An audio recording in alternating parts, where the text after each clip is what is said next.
राज्य में विद्युत उपभोक्ता उपरे लदी दि जाउथिबा अतिरिक्त आर्थिक बोझको नहीं एबे मामला हाइकोर्ट रे पहुंची।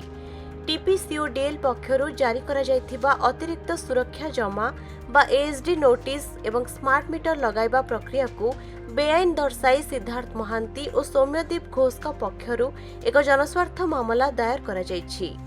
एएसडी नदेले विद्युत संजोग काटिदेबा पई धमक दिया जाउछि,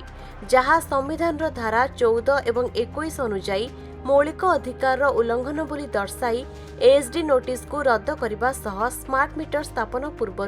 उपयुक्त सचेतनता एवं नियमावली पालन करने को हाइकोर्ट को निकट में प्रार्थना करा जायछि।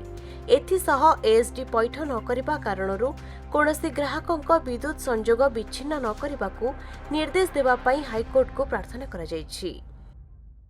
आज आमे जोटा अतिरिक्त जमा राशि होची टीपीसीओडीएल तरफ रु हेची एडिशनल सिक्योरिटी डिपोजिट ता सहित गोटे स्मार्ट मीटर इंस्टॉलेशन पई जो आदेश करिसंती आमे ताको ही सेही नोटिस को चैलेंज करके आमे हाईकोर्ट रे आज वॉइस ऑफ कटक तरफ रु एक जनस्वार्थ मामला दायर करिचु, जेउथरे कि आमे दर्शैचु कि विगत 4 वर्ष हेलानी टाटा पावर तरफ रु टैरिफ बढ़ी नहीं,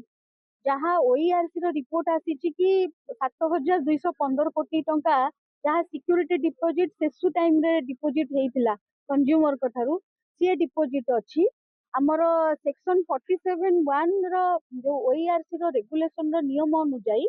यदि इंटरेस्ट पार्ट अधिका रहिची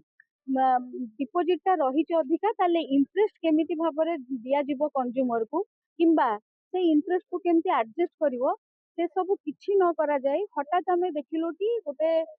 एडिशनल सिक्योरिटी डिपोजिट गोटे नोटिस आसीची जोथरे कि लेखा हेची कि 30 दिन भितरे जदि कंज्यूमर माने एई एडिशनल सिक्योरिटी डिपोजिट जमा न कले लाइन का तांकर डिस्कनेक्शन हे जिवो, जहा कि हमर आर्टिकल 14 और 21 रो कॉन्स्टिट्यूशन ऑफ इंडिया को क्लियरली वायोलेट करची, तांको मौलिक अधिकार ठीक क्षुण्ण होची।